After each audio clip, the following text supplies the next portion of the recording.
Hi, my name is Michael. In the past number of years, I've been on 7 different cruises, and these were with 4 different companies on different ships. So I've quite a lot of experience with cruises. I know what to expect, what to not, and I have room to compare and to give a proper review. So in this video, I'm going to give an overall cruise review of the voyage I had with the Emerald Princess earlier this year. My voyage took place at the end of May to the start of June, and I went around the Adriatic Sea. Pretty standard for a lot of cruise goers in Europe. It's in the typical ports and typical length of time, and it seems like a typical cruise voyage. So with all that said, I'm going to base my review on my particular voyage and go into the many categories and subcategories that make up an actual cruise holiday, and start off with some actual cruise facts. This boat, the Emerald Princess, was built in 2007 and it was recently upfitted and just made modern again in 2017. So it has very fresh interior. Everything just feels like it had the plastic peeled off. It looks nice. It's very well kept. It sails at roughly 22 knots and has a passenger capacity of 3,573. Its length is just also right around 950 feet. All of that being said, nowadays it's classified as a medium to large cruise ship.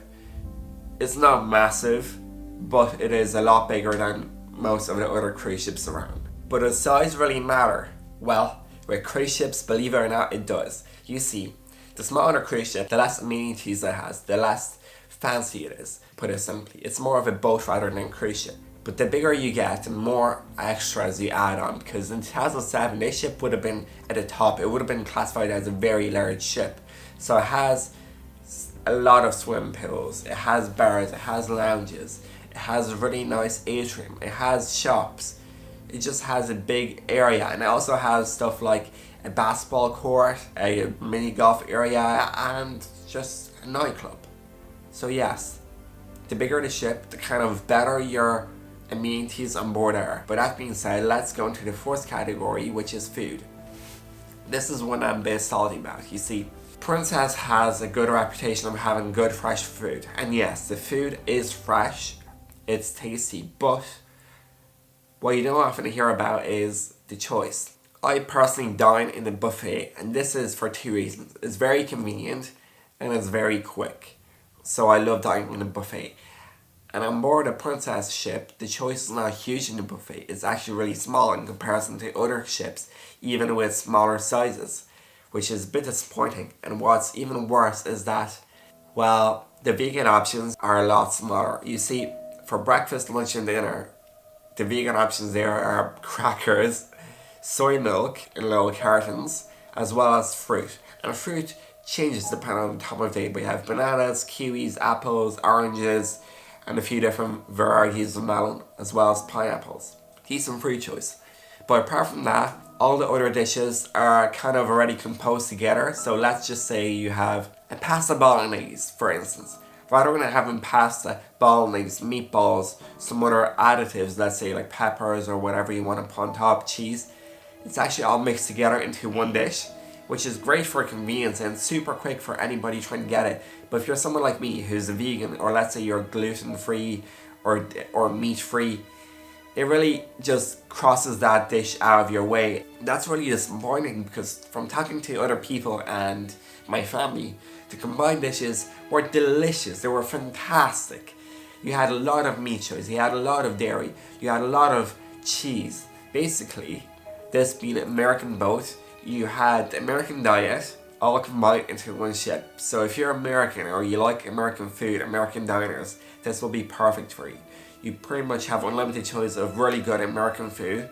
But if you have any allergies, intolerances, or lifestyle choices like myself as a vegan, you're gonna be underwhelmed. Now, can I talk about restaurants and paid dining? No. I did not experience anything there. I did not go to any restaurant sittings or paid dining. The main reason for this was just the whole effort of going there, as well as the time that it would take. I had a friend who went to a really nice restaurant called Share. He paid for that, and to get 6 courses took him over 2.5 hours to just eat there. it's a huge chunk of time that being on a cruise ship, you kind of really want to experience the ship and the main things on board. So you want to go to the swimming pool, you want to do these activities, you want to just have so much fun. So food taking so much out of your day is a big downside for someone like me. Grab it. Good damn coffee. And grab the coffee. Grab it. Hey, point number 2 is alcohol. One of people's favorite topics to talk about. Well, you see, on board the Princess, all the prices for alcohol were actually American. They were US dollars. So the prices were upmarketed. I was talking to a few Americans and they were saying the prices were comparable to a nightclub or a bar in a big American city. So it's not your local pub or bar. It's a lot more expensive than that. And yeah, it was seen like a small bottle of this was super expensive. I do not have figures to give you off the top of my head, but it was nearly twice as expensive as my voyage on the CMV Magellan. And for that reason, my family didn't really buy that much because being in Europe, you can basically go onto the land, walk 5-10 minutes, stop in any pub, any bar, any cafe, restaurant, grab a large beer for super cheap and just enjoy that there. When you're back on board, you don't really need to drink because, here's a handy tip, in all of these special events and activities like the balloon drop party and stuff like that, there is people, waiters, walking around the whole area that the activity is going on in, giving away free alcohol. How many glasses are in this waterfall? 425. 425, very good. So he had a lot of champagne, samosas and stuff like that. And as well as that, the shop FV, which is the jewelry store on board the Emerald Princess, has quite a lot of free alcohol. And this goes on practically every single raffle, which is nearly every day. So you can go there, have a glass or two of whatever they're serving, get a bit tipsy, and there you go. You save it on alcohol. That's a really handy tip. Don't tell Princess I told you that. Choice-wise, yes, there is plenty of bars though, plenty of restaurants, and there's enough choice to keep you happy. So don't worry about that, you're going to be fine.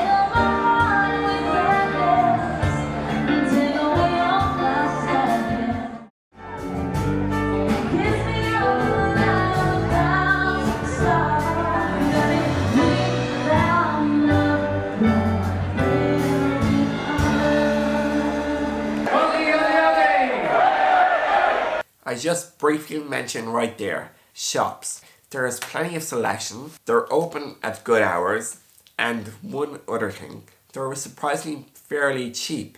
Yes, shops such as FD Jewelry Store has huge discounts daily, and if you give a coupon and get an extra 15% off, etc. So it's really worthwhile if you want to pick up some really nice quality jewelry anywhere. Yes, we're still talking about hundreds of dollars, but if you're eyeing a piece of jewelry that you're going to buy at home, just wait a bit, come on board, see the price, and you might be really surprised in a good way. Other shops include stuff like the treat shop, which is just chocolate snacks as well as alcohol. Then you have clothes shops, a few of those, and you have just perfume shops, tobacco shops, that kind of thing. The prices are fairly good, they're comparable. A lot of them are duty free once you're actually in the ocean, which is great as well. One perk of being on a cruise ship. Pubs, lounges, bars. The Emerald Princess has plenty of these. They're just spread around the ship in many different random places and cubbyholes. It's sometimes a bit hard to find them, believe it or not, because you need to take a weird ways to get to them. But once you're there, they're fairly nice. You have nice seats, nice atmosphere. It's fairly cooler, you have good lighting, and there is often live music going on in these. However, if you're not going to buy alcohol, it feels very awkward to be in one of those. Waiters just come up to you asking if you're good, which is fine, it's their job, but it makes you feel a bit anxious and it makes you feel like you need to leave. And that's a bit of a downside. So I personally and my family didn't spend too much time in the lounges, which is a bit unfortunate because I heard great stories about many people having wonderful times there. So keep that in mind. Lounges are fantastic. Go around the whole ship, pick your favourite lounge, pick the favourite music, the favourite vibe, and actually get a feeling for it. Maybe think about spending a few hours or maybe a few days in there throughout your voyage. It'll be really worthwhile. Now, the nightclub. Well, there's so much to say yet nothing at all. You see, it's found on deck 18, which is a bit awkward to get to, but it's fine. You can get stairs or there's a lift going from the buffet. Okay, I'm fine with that. But the nightclub itself is a bit small. You have a lot of seats around the whole area, as well as near the bar. But the actual stage dancing area is small. And once you're there, the acoustic, the music is fine. The DJ is okay. It seems to me like she's playing the same playlist every single night, maybe on shuffle. But whatever, the music is decent. I'm sure the DJs change every now and again, and it's okay. But the main downside for me is not really because of Emerald Princess. It's more of the passengers. You see, not a lot of people actually went to that dance club. In the first 3 or 4 nights, there was barely anyone there. It was just the friends I made, my small group, as well as a few random people that I have never really seen or talked to. And this really falls down on it being not marketed too well. You don't really know about the nightclub. And secondly, the music being weird. You might get some Elvis, some 60s music, some Michael Jackson, and the next song will be a modern Bruno Mars song. It's a weird mix-up, and it really turns people off. And you're like, wait, what's going on? I can't dance to this song. So it's a weird thing. Hopefully, you don't experience this for me, but bear in mind, you might not spend too much time there, but it's a nice area, especially in the day. You see, in the day, it's the only part of the ship where there's zero music at all. Zero music. So you can really just relax, do some crochet, do some knitting, do some reading, you have good lighting. Barely anyone actually ventures there during the day, so it's super secluded and very peaceful. I've seen plenty of people actually fall asleep on couches there while they're just overlooking the whole sea, and yeah, it's pretty cool. Woo! Moving on to the deck plan. I hinted at this throughout this video. You see, the ship is nice. It's very spacious. It doesn't take too long to walk from the back to the front, and vice versa, but the deck plan is really awkward. Then there is one point where I'm super confused about. You see, if you want to go to the back of the ship where there is a few hot tubs, as well as a swimming pool and a nice bar, it's a bit hard to get there. You can either go to one of the lower decks, like 7 or 8, walk to the back of a ship, take a lift up to deck 14, then walk out through some sleeping cabins and up through like an emergency stall door. It's okay. It's a way to do it. You can do the same with deck 16. Or what most people do is actually go to deck 15, which is the main deck outside with swimming pools, bars, activities. Walk through the whole buffet. Yes, the whole actual buffet. And then you walk out the back door. And this is fine for most of the day, but let's imagine it's peak hour, peak dinner, peak lunchtime. It's super packed in the buffet. And you're there in swim trunks, a towel, and maybe like a bag full of sunscreen or let's say water, trying to get to one of these sunbeds at the back of the ship. Whoa, that's a problem. Especially when you're coming back and let's say you're a bit wet. My god, it's awkward because there might be people like in suits having some buffet, and you're there walking in swim trunks and a tank top. You're like, this doesn't make sense. It shouldn't be this way. And that's a really big problem. As well as this, there's a few other issues like that around the ship, but they're not as big and you can easily get over them and remember the actual procedure afterwards. So that's the thing to consider, and yeah, the deck plan, it's iffy. Shows. The actual main theatre shows are pretty damn good on the Emerald Princess. You have high quality acts throughout the whole week. It's really well produced. The dancers are okay, but what makes it up for it is their outfits as well as the amount of dancers. There's a lot, so there's really quick costume changes, there's amazing props. The props are just phenomenal, the best I've ever seen. Just the whole stage changes in a minute or two, just moving stairs, changing backgrounds, pretty incredible. And the singers are really great as well. So the shows are one of my favourite parts about the ship. I've not been disappointed at any one of them, and they range from things like musicals to just a solo violin performance to comedy show, and also The Voice on the Sea. So it's a wide variety of different shows from different acts.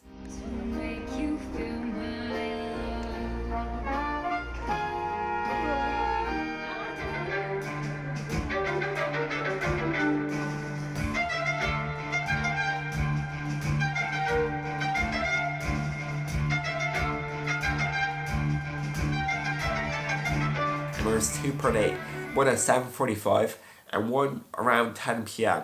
So if you're having early dining or late dining, you're bound to get a seat in the show. That's another thing.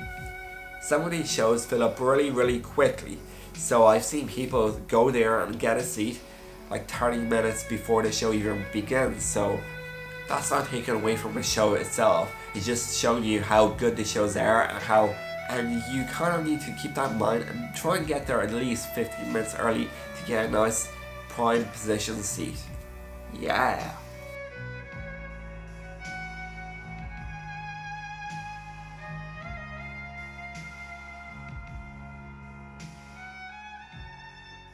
So let's talk about pools. Diamond Princess has 4 pools, and on 3 of them there is really nice hot tubs that just add to the atmosphere.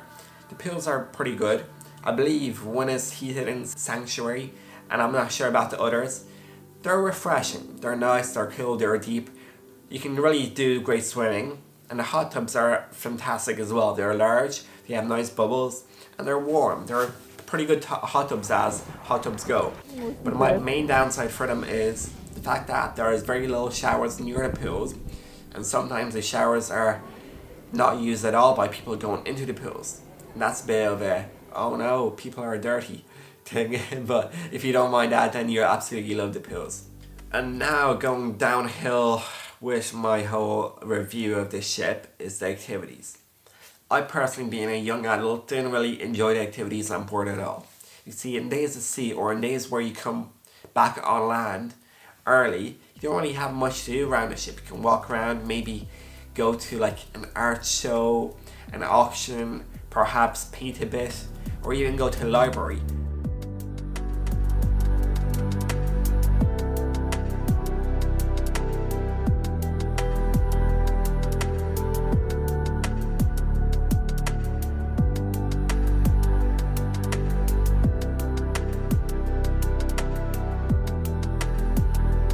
But activity wise, there's not that much going on, which is a bit disappointing.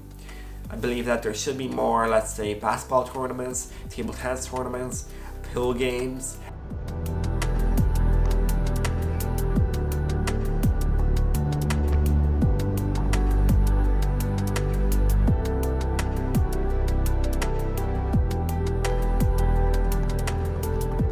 There should be more live music going on 24/7 outside. Bear in mind that the live music band near the pool is fantastic. They're so good. I highly recommend them, and they're definitely great. And yes, activity wise, there is also the movie Under the Stars, which plays movies, concerts, and many different things during the day and the night. That's near one of the main pools. It's pretty good, but it's not the in-person interaction that you're kind of looking for. And that's the kind of downside of it. We went to a few of these dance activities, dance parties, and a lot of people were a bit stiff. There wasn't much room to dance, and it felt a bit forced, which is disappointing. Just make sure you plug your nose when you drink it. It's a lot better that way. But I'm not kidding. Come on down, dance your face off, and we got the best party band on the 7 seas.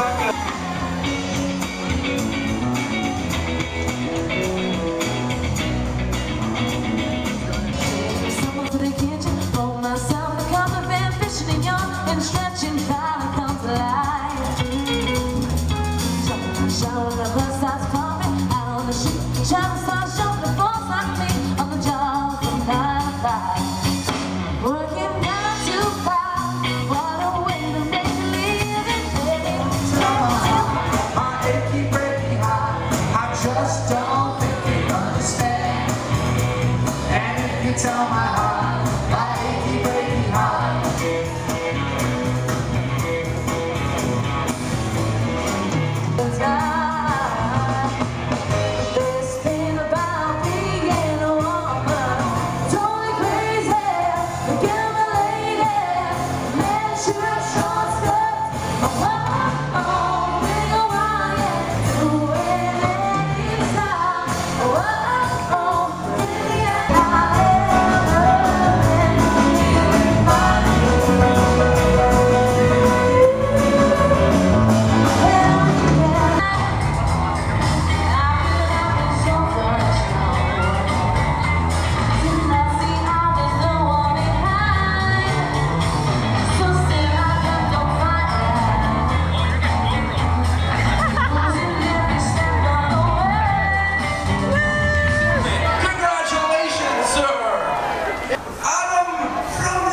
miles. Like I said, in the afternoons, well, there isn't that many activities going on at all. So that's one thing that Princess can really improve on. Just make it more action-packed for people between the ages of 17 to 40, 45. That's kind of the age range where there is not too much going on. And I do understand that this is a cruise ship, that a lot of people are just going to be chilling in bars, chilling in some beds, or, I know, sleeping. But in times of need, when days are a bit grim, it's not the best thing to just walk around and not have anything to do at all. It's pretty sad. Having said all of that, there are 3 kids clubs for people from really young age all the way up to the age of 17, and these are divided, and there are rooms that have things like board games, massive couches, foosball, and other activities, as well as PlayStations. They're great for that age range. I don't really go into them myself, but I've heard great things about them from fellow passengers, and that's a thing to keep the younger kids occupied. Good stuff, Emerald Princess. The last 3 things: the staff, the actual docking times and that experience, as well as the price. Let's start with the staff. The staff on Emerald Princess is pretty good. They're super friendly, they're nice. Not all of them speak English, which is a bit sad story, and none of them know what vegan is. Even in the buffet, I asked if someone's vegan, they're like, oh yes, sugar free. I'm like, no, vegan, no eggs, no milk. And they're like, what's that? So that was a bit weird. You know, waiters in buffets should kind of know what vegan is. But apart from that, the staff is great, super friendly, amazing. Cruise director, top notch, one of the best ones I've ever seen. As well as the orchestra and just people walking around cleaning the cabins, the captain's shoes. Super friendly, really nice. Hard workers, staff is great. Yes. Docking is a bit weird.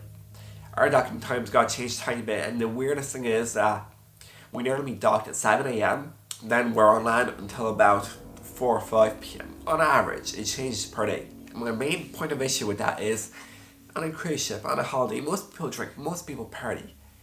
You're not really going to want to wake up before 7 to get the early breakfast, to go on land, to go and explore, to walk around for hours on end. No, so most people leave at, let's say, 10, 11, 12. That's the typical time. And in that time, you waste so many hours that you're actually docked at the land. And it's pretty sad. As well as this, at 7 a.m, most European lands are a bit chilly. It's not as warm as midday, so you're wearing, let's say, a jumper or a jacket or something to keep you warm. But then you're going to have to strip that and go down into like topless or bikini. It's a bit weird, and you're going to feel the effects of that, definitely. So that's the thing that I'm a bit iffy about the dock times. They're not ideal in my opinion. I would have preferred if we docked, let's say, 11 or 12 noon. Then had to get back on board at 8, 9, 10 p.m. Companies such as CMV really do overcome this and have fabulous dock times, but this wasn't CMV, and that was a bit sad. The docking experience though was pretty great. It was quick, you didn't need a passport, you just need a slide card, and not every port required you to check your bag, which sped it up even more. The lifts that operated were run well. Staff guided you towards the proper lifts and to get to the gangways, and it was run really nicely. I really enjoyed it, and believe it or not, but when we were coming back from Corfu in Crete, they actually gave us some face towels that had cold water on them, so you could just wipe your face, wipe your hands, and just get chilled. And they were offering free water, and as well as coffee in some places, which was really, like, it was super nice, sweet, and I didn't really expect that one bit.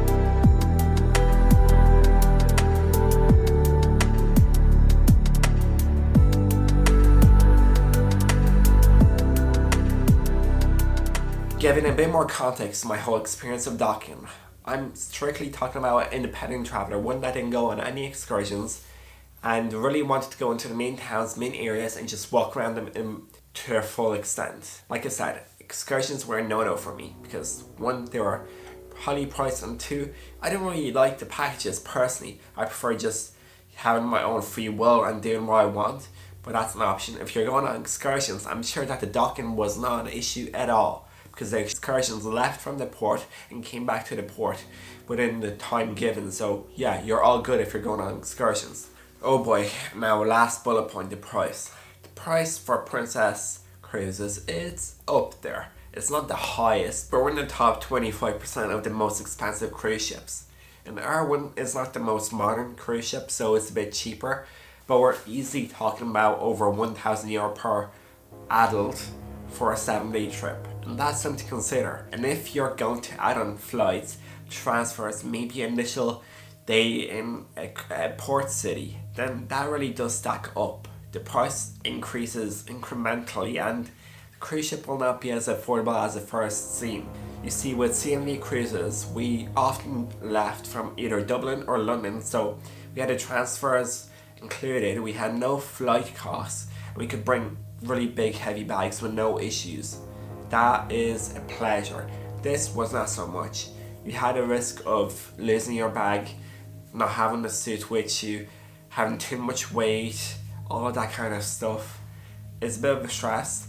That's my personal experience on it. But yes, is it worth the money? That's hard for me to say. From my personal experience, for me as an independent young traveller, I think it was slightly too expensive. And if I was going to go on the same cruise again, I would definitely not go with the Princess Emerald. There is cheaper alternatives with better entertainment and improvements on the things that the Princess Emerald lacks on. So that's my given. But if you're slightly older or even with young kids and you get these amazing deals, because there's deals going on the whole time, then yeah, it's amazing.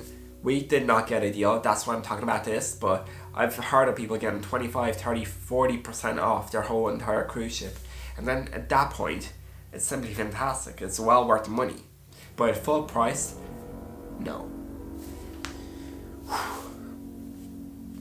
Anyways, this has been my review on the Emerald Princess and the voyage I've been on. If you think you've learned something new or my information has been valuable, please drop a comment, leave a like, just let me know. I also have a PayPal link in the description that allows you to donate any kind of money that you want. I do need to say that I do not make money on YouTube, and it's more of a hobby at this point than anything else. And this is why any kind of donation really does motivate me to put the work into the videos, because they do take time, they do take energy, and they do take money. So till next time, see ya.